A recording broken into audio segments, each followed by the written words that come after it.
भालू एक super hero था जो कि रात के अंधेरे में निकलता था। लोग उसे मार्वल का बैटमैन कहते थे और जब वो आया था तब फैंस ने उसे बहुत पसंद किया था, बट अब उसका कुछ अता पता ही नहीं है।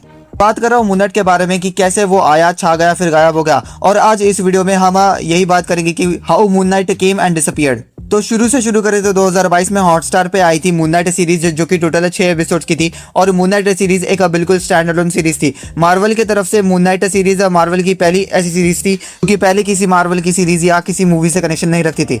सबसे पहले स्टोरी से शुरू करें तो स्टोरी है मून नाइट की, जो कि इजिप्शियन गॉड खॉन्शू का अवतार है। खॉन्शू रात का गॉड है, ट्रैवलर्स का प्रोटेक्टर है और उसका अवतार यानी उसका अर्ली एजेंट एक बंदा है जिसका नाम है मार्स पेटर। मार्स पेटर एक American former US marine CIA agent और मर्सनरी है। और मार्स पेटर की लाइफ में एक ऐसा पॉइंट आया था जब वो एक ब्रूटल मिशन करने के बाद में इजिप्ट में एक अबैंडन टेम्पल में होता है। जब वो मर रहा होता है तो वो अपने गले पे बंदूक रखता है, उसे कोई उम्मीद नहीं होती उसके जिंदा रहने की। तब खॉन्शू वहाँ आता है और कहता है मेरा अवतार बनो, मेरा फिस्ट बनो, मेरा रात का अंश बनो, मेरा मून नाइट बनो। और यहीं पे मार्स पेटर मून नाइट बनता है। हिस्ट्री में एक और लेयर है और यही चीज इस शो को सबसे ज्यादा यूनिक बनाती है। मार्क को डीआईडी है, dissociative identity disorder, simple language में एमपीडी, मल्टीपल पर्सनालिटी डिसऑर्डर। एक ही बॉडी में अलग अलग पर्सनालिटीज होना और तीनों पर्सनालिटीज बिल्कुल अलग है मार्क की। मार्स स्पेक्टर ओरिजिनल है, एक मर्सनरी बैकग्राउंड के साथ में टफ एक्सटीरियर वाला बंदा, पर अंदर से एक ऐसा बंदा है जो अपनी खुद की मेमोरी से भाग रहा होता है। उसने खुद स्टीवन को बनाया था एक शील्ड की तरह, अपने दर्द को छुपाने के लिए, अपने ट्रॉमा को छुपाने के लिए। पेटर मोस्टली तब आता है जब सिचुएशन डेंजरस होती है और यहीं पे ऑस्कर आइजैक ने इसे इतनी क्वाइट इंटेंसिटी के साथ में प्ले किया था कि जब मार्क की आंखों में पेन दिखता था तब एक्चुअल में फील करते थे। देन स्टीवन ग्राड जो कि लंदन में रहता है, म्यूजियम गिफ्ट शॉप में काम करता है, ब्रिटिश एक्सेंट है, इजिप्शियन माइथोलॉजी का शौकीन है। उसे पता नहीं था कि वो मून नाइट है और उसके डिफरेंट पर्सनालिटीज है unless mark tells him.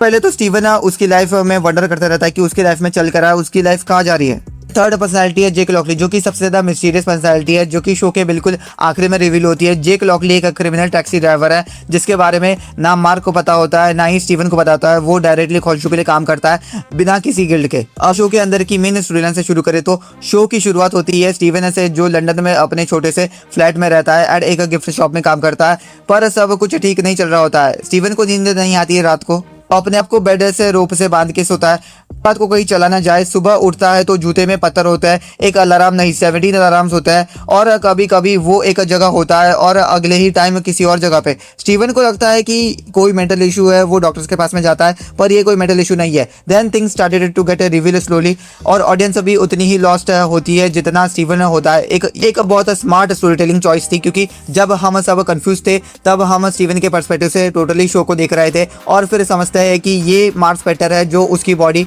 Share करता है और जो दुनिया के दूसरे कोने में किसी डेंजरस मिशन पे होता है जब स्टीवन सो रहा होता है। यहाँ पे इस पूरी कहानी में एंट्री होती है एक विलन की, आर्थर हैरो। साथ ही में एंट्री होती है मार्स पेटर की वाइफ लेला की, जो कि मार्क के साथ में सीआईए में थी या शायद उसकी पार्टनर थी, लेकिन लाइला है इजिप्शियन। एनीवेज आर्थर हैरो के ऊपर आए तो ये ऐसा विलन है जो एमसीयू में बहुत रेयर देखने को मिलता है। कोई वर्ल्ड डोमिनेशन नहीं चाहता है, कोई इन्फिनिटी स्टोन्स नहीं चाहता है, वो जेन्युइनली बिलीव करता है कि वो सही कर रहा है। हैरो एक दूसरे इजिप्शियन गॉड एमिट का अवतार था। एमिट की फिलोसफी थी कि लोगों को उनके फ्यूचर सिंस के लिए पहले ही पनिश कर दो, आगे जाके सीरियल किलर बनने वाली है उसे अभी खत्म कर दो। एक आदमी जो आगे जाके वॉर क्रिमिनल बनने वाला है उसे अभी ठिकाने लगा दो ताकि वो फ्यूचर में कोई गलत काम ना कर पाए। और हैरो यही काम करता है, लोगों के फ्यूचर को जज करके उन्हें खत्म करता है। सोचता था कि वो दुनिया को बेटर बना रहा है और यही चीज़ उसे टेरिफाइंग बनाती थी। वो मॉन्स्टर नहीं है, एक बिलीवर है। और इथन हॉक जो हैरो के रोल को प्ले कर रहे हैं उन्होंने बहुत अच्छी एक्टिंग की है, मगर ऑस्कर आइजैक ने सबको आउटशाइन किया, सभी एक्टर्स को आउटशाइन किया मून नाइट सीरीज में। शो के मेन प्लॉट के ऊपर आए तो मून नाइट की कहानी का एक सेंट्रल मोमेंट आता है जब मार्क और स्टीवन इजिप्शियन इस आफ्टर लाइफ में होते हैं। दोनों मर जाते हैं और डुअट में एक साइकेट्रिक हॉस्पिटल की सेटिंग में होते हैं, से मिलते हैं तब ठीक से पहली बार। और यहाँ पे मार्क अपनी पूरी जिंदगी फेस करता है, उसकी माँ की कहानी, उसके चाइल्डहुड का ट्रॉमा, वो रीजन जिस रीजन ने स्टीवन को बना दिया था, वो दर्द जो उसने इतने सालों से कैद करके रखा था, इतने सालों से छुपा के रखा था। फिर देन एंडिंग में फाइनल बैटल में मार्क और स्टीवन दोनों वापस आते हैं एक साथ में और हैरो को बीट करते हैं और हैमिट को रोक देते हैं। देन फिर सबसे एंड में हैरो एक कार में बैठा हुआ होता है जहाँ खॉन्शू भी होता है एंड खॉन्शू हैरो को उसके नए अवतार जेक लॉकली से मिलाता है एंड जेक हैरो को खत्म कर देता है, गोली मार देता है और इसी पॉइंट पे ये शो खत्म हो जाता है। देखो भाई, जब 2022 में मून नाइट सीरीज आई थी तब इसे 86% क्रिटिक स्कोर और 89% ऑडियंस रेटिंग मिली थी। फैंस ने मून नाइट को बहुत पसंद किया था और कहा था कि ये एमसीयू का हिडन जेम है। मून नाइट सीरीज मार्वल की तरफ से आई हुई सबसे अलग सीरीज थी जो कि बहुत ज्यादा यूनिक थी और अलग स्टैंड आउट करती थी।